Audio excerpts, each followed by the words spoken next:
Zoom. Watch out for the car. No respect, no respect. Hey, back up. Mutts. They don't know what to do. Anyways, you guys, welcome back to the channel. If you're new here, my name is Carrie, and today we're going to be talking about a 99 to 2004 Mustang GT New Edge. This really applies to any of them, just about. Some of these are personal reasons, but today we're going to be talking about the 5 things I feel like Ford kind of flopped on these cars, the fails on them.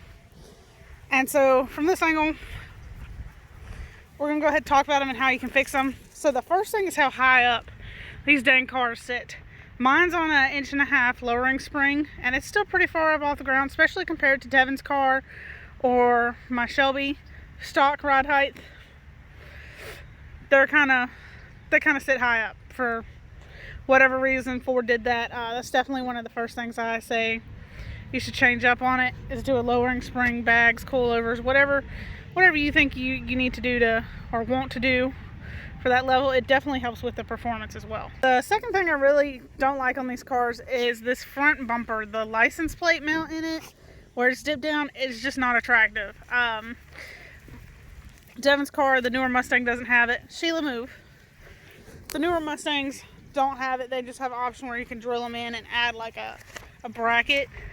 I believe the Cobras, they don't have this in them, and it would just be so much cleaner if they didn't. Maybe just had like a bracket you can add on to it. Would have been a whole lot nicer. The next thing staying on with the interior is all these fake vents. I mean, the vent brings in a little bit of air, but not enough. You see them on the side too. I wish Ford would have either made them actual vents, or at least with the hood vent, or at least design something sleeker. Like maybe, I think a cow. I still want to put a cow hood on this car. I think that would be so menacing on it, which it'll happen eventually, but right now it's not happening because, you know, we got a lot of other projects with the S550 and the SN197, which hopefully I'll get the Shelby back this week, hopefully. But so I think they could have been a whole lot sleeker. I'm not a big fan of the hood. I mean, it doesn't look bad, but it could look better, and that's why I kind of want a cow hood instead. That's just a personal preference on that. Everybody's different. Some people like them, some people don't. But the next one's on the inside, so let's go ahead and jump inside. Excuse my messy interior, but the next thing is the interior. I think they really, they didn't make it feel like a sports car. They made it, to me, it looks like this could have gone in a Ford Focus or a Taurus or something like that. It's not anything really special. So I really think Ford kind of cheaped out and didn't make it unique enough. Yeah, it's just not. So the next thing is the shifter and the center console. So the shifter and the center console, as you see, it's in neutral right now, but I've got a short throw shifter. So the stock shifter, going into first, you would have been all the way up in the radio, and going into second, you would have been down here in the drink. And there's still issues, like putting my hand down to shift and hitting whatever's in the cup holders. I do like that they changed that on the newer Mustangs, where the center console kind of sits up some. You still do have some of those issues with having something in the cup holder, and the newer ones having a manual. I guess that's just part of the problem with the manual. So that's just something to keep in mind. I usually keep my drink in the back because it kind of sits flush with the center console right here. So I try to do that instead. Overall, it's still a good looking car. It's a nice car. I enjoy it. I do have 2 other Mustangs.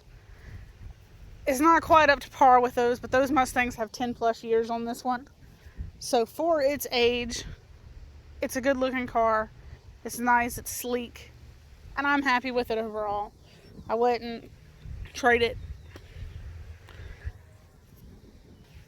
When I first looked at the car, I didn't think I wanted a new Edge, and then I fell in love with this one. And it's been a good car. It's fun to drive. I will say, no matter how you drive this thing, if you drive it like a grandma or fast and furious, zipping, it still gets 18 miles to the gallon. I will say that, which is pretty good, decent for a V8, especially early 2000s. So I'm not going to complain, because all I run is 93 in this car. All I run in any of my vehicles, minus my old Toyota right there and my Jeep down there, we run 93 and everything. All the Mustangs, the Subaru, and then of course the diesel runs diesel. But overall, they're good cars. There are a few little flaws, but most of them, as I said, you can fix them, like the ride height, put either some coils on it, springs, or an air ride suspension. I thought about doing air ride, but I got a Shelby instead right now, so maybe later down the road. The vents on the side really aren't too bad, and on the hood isn't bad. But as I said, me personally, I'm going to replace it with a cowl hood because I think it looks more menacing. The shifter, the best thing to do is put you a short throw shifter on there. That definitely helps. It doesn't fix the problem completely.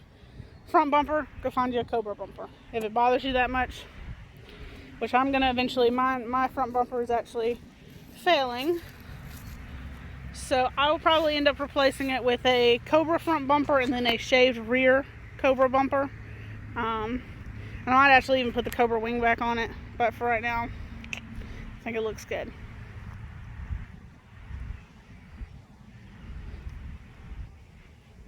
And the interior, I mean, it is what it is. You could replace the seats and everything.